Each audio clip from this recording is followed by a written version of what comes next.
So I tried very hard, but I couldn't work properly. So they put me on a siding. I stayed there for days and days. Other engines were there too. I was afraid. I would have been frightened too, said Edward. But then some workmen came. They mended me and gave me a new coat of paint. I couldn't understand till my driver came. He was very pleased. Stepney, he said, you're a very lucky engine. You have been saved. The Bluebell Railway has bought you. What a lovely surprise, said Edward. Have they saved other engines beside you? He asked.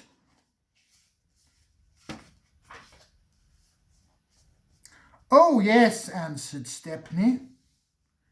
You would like our Bluebell and Primrose. They're twins, he chuckled, and like two peas. They only had numbers at first. Bluebell is 3, 2, 3, and Primrose is 27. They were very pleased when our controller gave them names. Some say that he was wrong to do it.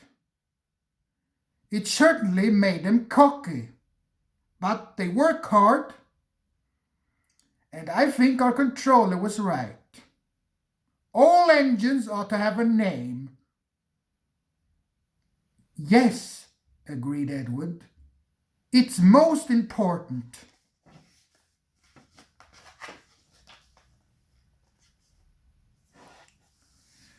That's why, Stepney continued, we have given names to our 488 and 2650. But our controller doesn't know it yet. It's a secret. Don't tell him, will you? Of course not, smiled Edward. They are both very pleased about it, because now they feel like a part of the family. We call 488 Adams after his designer, you know. He's a lovely engine. A Southwestern from Devon. He can scroll away with any load he's given. Crumford, who is 2650, has been pulling trucks up high peaks in Derbyshire. He is tough as Crumford. He had to be for the job he was doing.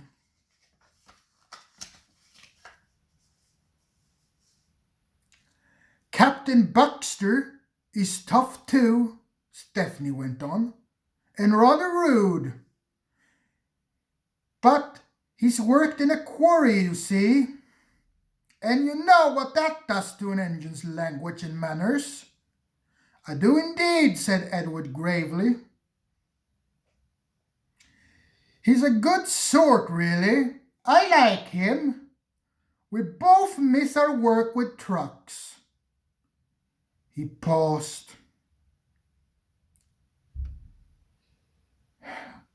I don't want to say this, he went on, after everyone has been so kind. But our line is very short, and I never get good runs nowadays. I miss them dreadfully. Never mind, smiled Edward. Perhaps you will get one while you're here.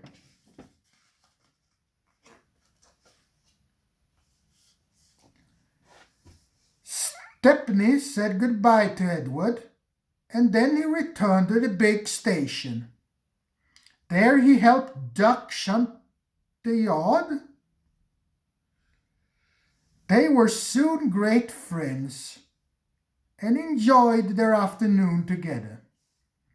Thomas arrived before they were finished and stayed till it was time for his last branch line train.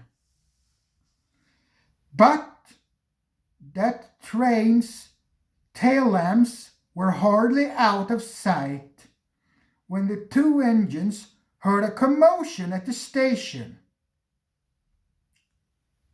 "Hello," said Duck. "I wonder what's up." Presently, the night duty shunter came hurrying to the shed.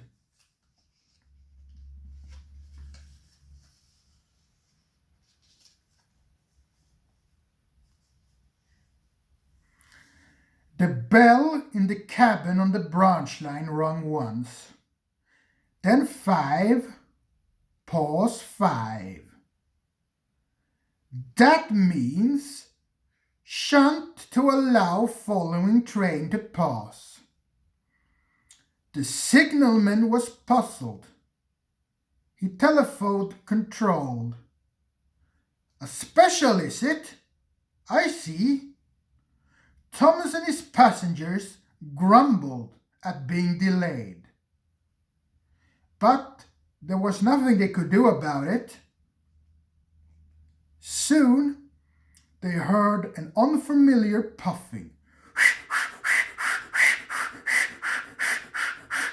Express headlamps swayed and twinkled, and Stepney, pulling one coach, loomed in the station lights. He slowed to exchange tablets, whistling a greeting. Then he gathered speed into the night. "Well, bust my boiler," said Thomas the tank engine.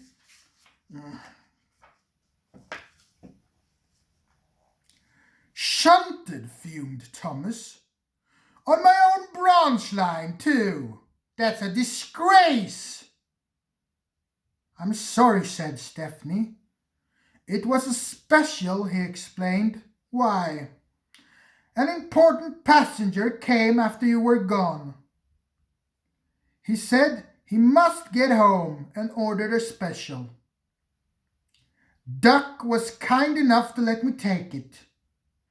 We had a splendid run.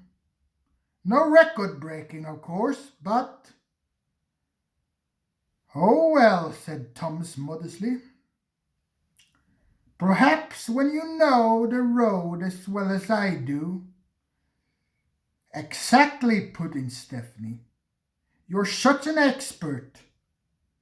Thomas flattered, forgot he was cross, and told Stepney all about his branch line.